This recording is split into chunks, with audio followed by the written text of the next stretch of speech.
పోనీ ఆయన తర్వాత లోక్సభ సభ్యుడిగా ఉన్నాడా? లేడు, వెళ్ళిపోయి ఒరిస్సా ముఖ్యమంత్రిగా ఉన్నాడు.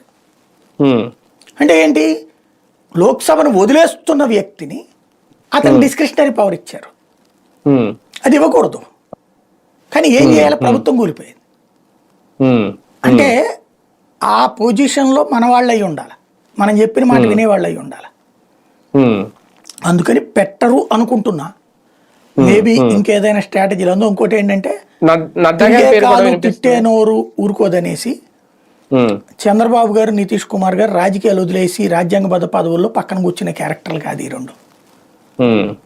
వాళ్ళ తరాల తర్వాతన భవిష్యత్తును వదిలిపెడదామన్నా సరే అయితే గీతే కేంద్ర మంత్రి అవడానికి ఒప్పుకుంటాడు, కానీ ఉపరాష్ట్రపతి పేరుతో సాంత రాజకీయాలు పక్కెళ్ళి కూర్చునే క్యారెక్టర్ కాదు అతను. కాబట్టి జరగదు అనుకుంటున్నా. అంటే జేపీ నడ్డా పేరు కూడా వినిపిస్తుంది, ఆయనకు కూడా ఇచ్చే అవకాశం ఉంటుంది.